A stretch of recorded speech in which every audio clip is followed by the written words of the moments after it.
अब हम बेसिक का अगला टॉपिक पढ़ने जा रहे हैं, बेसिक प्लस नोट्स का। निर्देशीय समतलों के समांतर समतलों द्वारा परिच्छेद। तो देखिए पॉइंट्स भी पढ़ते जाइए और आप साथ साथ में नोट्स भी बनाते जाइए। तो इसमें क्या करना है आपको, निर्देशीय समतलों के समांतर समतलों द्वारा प्रतिच्छेद कराना है। जैसे ये एक समतल है, ठीक है, इसके समांतर एक समतल किस तरह से हो सकता है, इस तरह से हो सकता है। अरे हो नहीं सकता क्या, देखो इस तरह से अगर दोनों आकृति बनेगी तो एक रेक्टेंगल, ठीक है, तो इसके समांतर ये चीज है। तो जैसे यहाँ पर मैं z लिखूं और यहाँ पर अगर k लिखूं तो z is equal to k, बराबर है, समांतर चीजें बराबर होती है, श्योर सी बात है अगर दिख रहा तो। अब उसके बाद में अपने को क्या करना है, यहीं का यही मैटर है, इसमें अपने को परिच्छेदों में लगाना है, समतलों द्वारा परिच्छेदों में लगाना। तो देखिए दीर्घवृत्तीय परवलज का मानक समीकरण क्या था, x square upon a square y square upon b square 2z upon c. ये तो था पृष्ठ एक, ठीक है। अब यहाँ पर समांतर के अंदर क्या होगा, बस जो जहाँ जहाँ z है वहां पर अपने को के मान रखना है। तो जहाँ जहाँ इस पृष्ठ के समांतर एक और पृष्ठ चाहिए अपने को, तो जहाँ पर z है वहां पर k रख दीजिए बस। तो मैं वापस लिखूंगा k एक्स स्क्वायर अपॉन, ठीक है, y square b square 2z upon c. तो ये मानक समीकरण इतनी बार अपन लिख चुके हैं तो अब तो याद हो जानी चाहिए, ठीक है, और ऐसा क्वेश्चन अपने आ सकता है। तो देखिए जहां जहां पर z है, अब z की जगह बस क्या लिखना है, यहाँ पर k कर देना है। तो एक पृष्ठ जनित होगा, ये पृष्ठ तो था ही, ये पृष्ठ अलग चीज है और ये दूसरा पृष्ठ बन गया। तो जो इससे क्या चीज साबित होती है कि जो पृष्ठ एक है, ये समीकरण एक का या एक समीकरण जो पृष्ठ क्रिएट करेगा, देखो पृष्ठ क्रिएट करेगा किस तरह से, जैसे ये दीर्घवृत्तीय परवलज की है, तब दीर्घवृत्तीय परवलज अपन पढ़ते हैं क्लास 11 और 12 के अंदर, जिस तरह से भी पृष्ठ एक क्रिएट कर रहा, तो जो इसके समांतर होगा ये भी एक पृष्ठ क्रिएट करेगा। तो बस इन दोनों से एक चीज निकलती है कि जो पृष्ठ एक है, ये जो पृष्ठ एक है, ये सेकंड नंबर जो पृष्ठ है समीकरण 2 वाला, दोनों पृष्ठ बना रहे हैं, और जो पृष्ठ एक है ये 2 नंबर पृष्ठ के कारण जनित है, यानी 2 नंबर पृष्ठ ने इसको बनाया है। तो समीकरण एक की जो पृष्ठ है वो समीकरण 2 की पृष्ठ किसके बराबर है, ये दीर्घवृत्त के द्वारा बनाया गया है। ये जो पृष्ठ बना रहा है इसके समांतर, ये दीर्घवृत्त का पृष्ठ बना रहा है जो समीकरण एक द्वारा क्या है, जनित है। यानी जो पृष्ठ एक है वो समीकरण 2 यानी दीर्घवृत्त के द्वारा क्या है, जनित है। ये चीज अपने को ध्यान रखनी है। जैसे मैं इस तरह से एक डायग्राम बना रहा हूं, अब आपको तल भी समझाना पड़ेगा। तो ये ऐसा डायग्राम नहीं अपने पास, डायग्राम इस तरह से होगा, देखो ये x, ये y और ये z हो गई ना, 3D x y और z, ये डायग्राम है। उसके बाद में देखो इस तरह से का डायग्राम अपने बुक्स के अंदर बना हुआ है इस तरह से। तो बस इस डायग्राम से अपने को क्या समझना है, देखिए जो दीर्घवृत्त पृष्ठ एक जो है वो पृष्ठ 2 के कारण जनित है, और पृष्ठ 2 किसके बराबर है, एक दीर्घवृत्त है, यानी पृष्ठ एक दीर्घवृत्त से जनित है, इसके द्वारा बनाया गया है।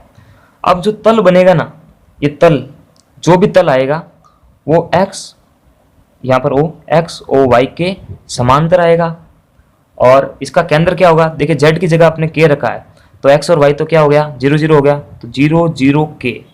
इंपॉर्टेंट क्वेश्चन बन सकता है यहाँ से कि इसका केंद्र क्या होगा, समांतर का केंद्र क्या होगा, तो वो होगा 0 0 k। और किसके समांतर होगा, किस तल के समांतर होगा, तो ये डायग्राम बनाकर अपने को बताना है कि x और y के समांतर होगा और किस अक्ष से गुजरेगा। देखिए 0 0 ये तो x और ये y, और z की वैल्यू बता रहा है k के बराबर, तो ये किस अक्ष से गुजरेगा, ये गुजरेगा z अक्ष से, ठीक है। उसके बाद में देखिए जो दीर्घवृत्त है वो वास्तविक कब होगा, जब k की वैल्यू अगर 0 से बड़ी होगी तब ये दीर्घवृत्त वास्तविक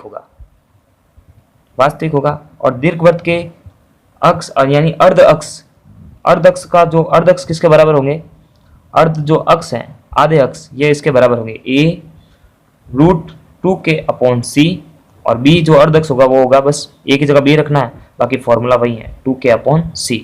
तो ये अर्ध अक्ष के लिए ये चीज होती थी इंपॉर्टेंट। आप साथ साथ में मेरे साथ में नोट्स भी बना जाए और आपको लिखते जाइए, ठीक है। उसके बाद में जो दीर्घवृत्त है वो काल्पनिक कब होगा, जब k की वैल्यू 0 से क्या होगी, छोटी होगी। उसके बाद देखिए कभी भी z का जो मान है वो ऋणात्मक नहीं होगा, यानी तल कभी भी नीचे नहीं बनेगा, यह चीज इंपॉर्टेंट है। उसके बाद में दूसरी अदर इंपॉर्टेंट चीज मैं आपको बता देता हूँ, यानी देखो z जो चीज है उसका मान नेगेटिव नहीं होगा, क्योंकि इसका जो मान है ये कभी भी x और y के तल के नीचे नहीं जाएगा। उसके बाद देखिए सबसे इंपॉर्टेंट चीज़ है कि जो सी है वो अगर 0 से छोटा है, अगर सी 0 से छोटा होगा तो जो पृष्ठ होगा ना एक्स और वाई, ये एक्स और वाई तल के नीचे की ओर होगा, ये एक्स और वाई ये तल के नीचे की ओर होगा अगर 0 से सी छोटा है तो हमने जो भी चीज़ पढ़ी है इस पॉइंट के अंदर बहुत ही इंपॉर्टेंट पॉइंट है। वापस एक बार मैं आपको रिवाइज कर देता हूँ।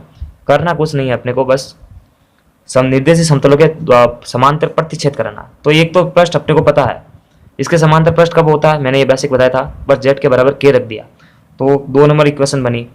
अब जो समीकरण 1 है ये 2 के द्वारा बनी गई है और 2 को मैंने दीर्घवृत्त माना, तो समीकरण 1 जो पृष्ठ है ये भी पृष्ठ बनाएगा, ये भी पृष्ठ बनाएगा। जो 2 नंबर पृष्ठ है यानी इसको बोलते हैं दीर्घवृत्त, यह जो 1 नंबर का जो पृष्ठ है वो 2 नंबर दीर्घवृत्त के द्वारा जनित है, इसने इसको बनाया। उसके बाद में हमने क्या बनाया, अब क्या पढ़ा था, जो तल बनेगा वो एक्स और वाई के समांतर बनेगा। समांतर बनने के बाद में इसका केंद्र होगा 0 0 के, क्योंकि जेड का मान ले रहे हैं, जेड के बराबर रख रहे हैं तो सभी तो के हो गया, एक्स और वाई जेड के बराबर के हो गया।